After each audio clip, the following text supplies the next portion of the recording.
मेघनाद के बाण ने लक्ष्मण जी के हृदय में जब घाव कर दिया, लक्ष्मण जी मूर्छित हो गए। हनुमान जी ने गोद में श्री लक्ष्मण जी को उठाया और राम जी के पास ले गए, रोने लगे। राम जी क्या हुआ सरकार, आप रो क्यों रहे? हनुमान जी तुरंत सिग्घाड़ करके बोले, प्रभु श्री राम आप रो मत, आप कहो तो मैं तुरंत चंद्रमा को निचोड़ दूं। हमने सुना है चंद्रमा में अमृत है, और अगर चंद्रमा में अमृत है तो हम चंद्रमा को निचोड़कर अमृत को लाकर लक्ष्मण के मुख में डाल दें। हनुमान जी दोनों हाथ जोड़कर बोले, सरकार आप रो मत, आप कहो तो चंद्रमा को ही नहीं, जो मौत है मौत को ही मार डालूं, झंझट ही खत्म हो जाए। मौत मर जाएगी तो क्या लक्ष्मण को खाएगी? राम जी बोले नहीं, इसकी आवश्यकता नहीं। क्या किया जाए? विभीषण जी से पूछा, आप ही कोई उपाय बताओ। विभीषण जी बोले, महाराज एक ही उपाय है, हमारी लंका में एक ही वैद्य है, नाम है सुसेन, वही उपचार बता सकता है। अब कौन जाए सुसेन को लेने? अरे सुसेन वैद्य को कोई लेने जाएगा तब तक रावण के सिपाही भी तो घेर लिए होंगे, क्योंकि रावण को पता है एक ही वैद्य है और इनके पास ही उपचार के लिए आएंगे, तो शायद सिपाहियों ने घेर लिया हो, वैद्य को भगा दिया हो। धन्य है हनुमान जी। हनुमान जी देखो कितनी जुगती जानते हैं। हनुमान जी बोले, चिंता मत करो, हम जा रहे हैं। हनुमान जी ने राम जी को प्रणाम किया और राम जी को प्रणाम करके सुसेन का पूरा वैद्य का पूरा मकान उठा लिया और मकान उठा के ले आए। तो विभीषण जी ने हनुमान जी से पूछा, एक बात बताओ, हमने वैद्य बुलाया था, आप मकान क्यों ले आए? हनुमान जी बोले, शायद हम वैद्य को जगाते, मोहल्ला वाले भी तो जाग जाते, मोहल्ला वाले जाग जाते, रावण को पता लग जाता, दवाई नहीं हो पाती। तो किसी ने कहा, भाई वैद्य को ना जगाते, चारपाई ले आते। बोले, बा चारपाई ले आते, मकान ना लाते, अगर चारपाई केवल ले आते बाद में ये कहता भाई दवाई तो वहीं रह गई, तो टेंशन हो जाती। बोले तीसरा ये शायद वैद्य मना कर दे कि हम नहीं जाएंगे, हम तो रावण के वैद्य हैं, तुम्हारे पास क्यों जाए? तो हनुमान जी बोले, हमने मकान ही उठा लिया ताकि वो कोई बहाना ही ना बना सके, ताकि दरवाजा खुले तो उसे यही लगे कि हम नहीं गए कहीं, हमारे घर पे इतने लोग आ गए। इसलिए हनुमान जी बोले, हमने मकान ही उठा लिया। विभीषण जी बोले, जय हो हनुमान जी। सुसेन को जगाया, क्या बात है, दवाई बताओ।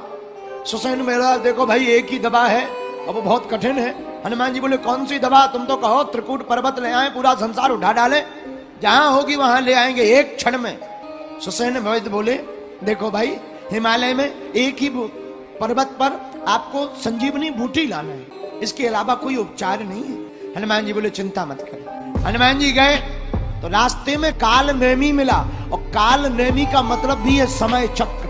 काल माने समय, नेमी मतलब चक्र। रास्ते में हनुमान जी को काल नेमी मिला, वो भी समय का प्रतीक है। और धन्य है वीर बजरंग बली, काल नेमी के चक्कर में नहीं फंसे, काल नेमी को ही अपने चक्कर में फंसा के राम नाम सत्य कर दिया। हनुमान जी महाराज काल नेमी के सामने गए, काल नेमी बोला, गुरु दीक्षा ले लो। हनुमान जी बोले, गुरु जी अगर दीक्षा लेना ही तो पहले स्नान कर आओ। स्नान करने गए, मगरिया ने पैर पकड़ लिया, और मगरिया ने पैर पकड़ा, हनुमान जी ने एक चरण का प्रहार किया, मगरिया का स्वाहा हो गया। धन्य है वीर हनुमान जी। हनुमान जी ने मगरिया को मारा, मगरिया बोली, जो तुम्हारे गुरु जी है असली नहीं है, असली नहीं, नकली है, नकली।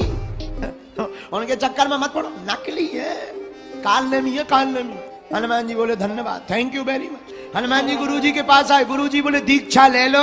हनुमान जी बोले, पहले दक्षिणा ले लो। नहीं, काल नेमी बोला, पहले दीक्षा फिर दक्षिणा। हनुमान जी बोले, हमारी जिंदगी में उल्टा है, पहले दक्षिणा फिर दीक्षा देने लायक बचो तो। बोलो सीताराम। और दक्षिणा देने के लिए ज्यों चरण पकड़े सो पहले एक बार नीचे पटका, फिर ऊपर जय जय सीताराम। और संजीवनी बूटी लेने के लिए हनुमान जी गए, तो हनुमान जी के साथ खेल हो गया। क्या? बूटी पहचान नहीं पाए। जब हनुमान जी को बूटी समझ में नहीं आई तो पर्वत को ही लेकर के आ गए। सुसेन वैद्य ने उस बूटी का परीक्षण करके श्री लक्ष्मण जी को जीवित कर दिया। हनुमान जी महाराज पहाड़ लेकर उड़े, रास्ते में अयोध्या पड़ा। भरत जी ने बिना फण का बाण मारा, हनुमान जी हा राम हा राम हा राम कहते हुए पृथ्वी पर गिर गए। भरत जी को लगा कोई राम भक्त है, अरे ये राक्षस नहीं राम भक्त है। हमें लग रहा था कोई राक्षस अयोध्या को डुबाने मिटाने आया। भरत जी पहुंच गए, कौन हो भाई? हनुमान जी कहते हैं, हम राम जी के दूत हैं, नाम हमारा अंजना नंदन हनुमान है, हमसे बड़ा अपराध हो गया, हमें लगा कोई और है, आप तो हमारे भैया के दूत हो। क्या बात? हनुमान जी ने पूरी कहानी बताई, हमें जल्दी जाना है, लक्ष्मण भैया को संजीवनी पहुंचानी है, घाव हो गया, शक्ति लग गई। भरत भैया आपकी महिमा तो प्रभु राम दिन रात गाते रहते, आपकी चर्चा दिन रात होती, युद्ध में भी होती। भरत जी की आंखों से आंसू बहने लगे। हनुमान जी जी जी जी सरकार। भरत जी बोले हनुमान हम प्रभु के किसी काम ना आ सके। अरे हमारा अपराध था, हमारे कारण प्रभु राम बन गए और हमारे ही कारण आज प्रभु को इतना कष्ट सहना पड़ रहा। हनुमान जी बोले सरकार हम जाएं? जाओ, कहो तो तुम्हें बाण से पहुंचा दे, हम चले जाएं।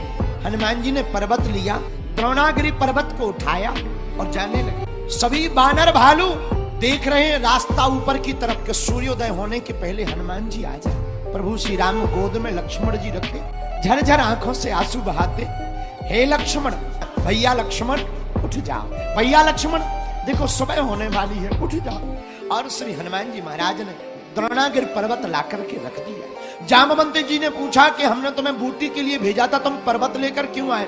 हनुमान जी बोले हमें बूटी नहीं दिखाई पड़ रही थी, सब जलती हुई दिखाई पड़ रही थी, मन में भ्रम था कहीं कोई माया ना हो, इसलिए पर्वत को ले आए। और जहां इतना कहा और तुरंत तुरंत वैद तब कीन उपाई, उठ बैठे लक्ष्मण हर्षाई।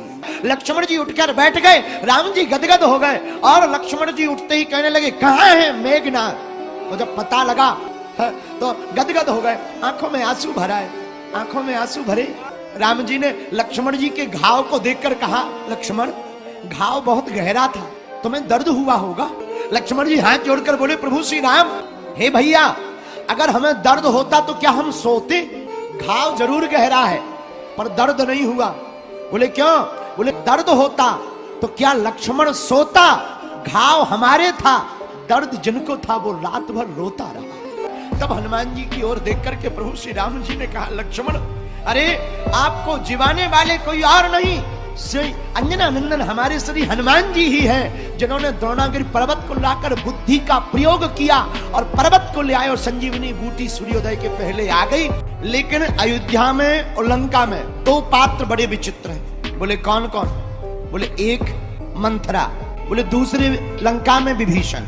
बोले देखो अद्भुत बात यह है कि राम के राज्य में रहकर के मंथरा सुधरी नहीं है और रावण के राज्य में रहकर के विभीषण बिगड़ा नहीं है। और धन्य है विभीषण जी महाराज।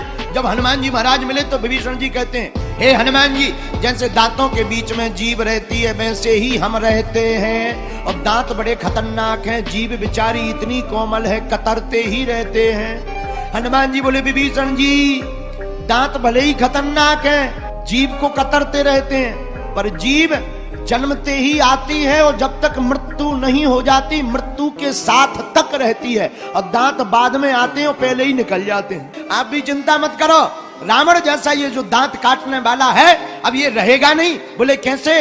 अरे बोले अब लंका में भी बुढ़ापा आने वाला है और राम जी जब आएंगे तो बुढ़ापा आते ही वह दांत गिर जाएंगे, और जब विभीषण राजा बनेंगे तो फिर नवीनता हो जाएगी। विभीषण जी बोले हम और राजा, अभी तो हमारे प्राण नहीं बच रहे, अभी तो हम जिंदा रह लें यही बड़ी बात है। हनुमान जी बोले तुम जिंदा की चिंता मत करो, जिंदा रहोगे, एक काम करो। बोले क्या? आप तो राम राम कहो। विभीषण जी बोले यहाँ पर गाली देना में छूट है, राम राम कहने पे रोक है।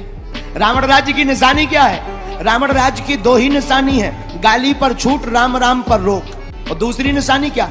फलाहार पर रोक, बाकी उल्टा सीधा खूब खाओ।